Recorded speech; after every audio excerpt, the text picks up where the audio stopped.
In the flurry of activity after my mother's death this summer in Winnipeg, 2.5 years after she'd been diagnosed with lung cancer, I thought her purse had been stolen from her hospital room, and for a second I was glad. I wanted to know what was in it, mysterious or mundane, and I didn't. But then, there it was, and I was charged with emptying it. In her wallet, the dark blue old age security card, the white social insurance card, the bank cards, all bearing the name Elizabeth Lucille Tompkins, though she went by Betty. Her medical card revealed her blood type, B+. Also her well-used public library card. She still went to the same branch where she and my father brought me as a child. I recall the smell of book pages and the sight of my mother carrying books piled to her chin but reaching for another, and my father reading a newspaper clipped to a wooden pole, pulled from a frame where so many other papers hung on poles.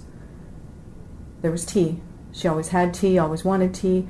This last serving of tea was from a tea bag that had burst, covering everything in the purse with grit.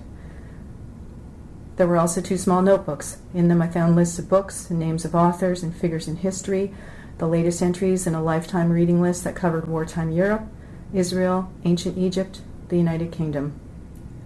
A knitter and quilter, she had sketched on another page a pattern for some future quilt, joining a square of patchwork with a square bisected by a rainbow. There was also fear in the books. Overwhelmed by many drugs and terrified of mixing them up, she recorded every dosage, her spidery writing starting with the names oxycodone and morphine, but in the end resorting to 1 white, 1 red. In her address book, she wrote names and phone numbers again and again because she was forgetting, including mine, which in the end she got more and more wrong. A scrap of paper holds the phone numbers of friends who helped her when I in Montreal and my brothers in Vancouver and Los Angeles could not. Helped her with rides, with groceries, and on at least one occasion sat with her for hours after she thought she'd taken too many pills. Another disturbing sign of how muddled she'd become, there was a clipping from the Winnipeg Free Press. She'd insisted that someone had played a terrible joke and used a photo of my father on someone else's obituary. I assured her that while this photo looked a little like Dad, who died 6 years before and from whom she'd been divorced since I was 12, it was not him. She had nodded gravely, but kept it.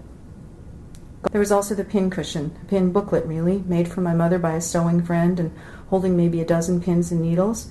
She had asked me to bring it to the hospital, along with thread and her last half-finished quilt. The last thing pulled from the purse was a single white pill marked TEC, oxycocet, a powerful pain pill. After the many, many pills and vials I'd found in her purse in her apartment, almost too much to carry with 2 arms, I'd missed this one stowaway, found here in Montreal as I prepared to write this. A sign?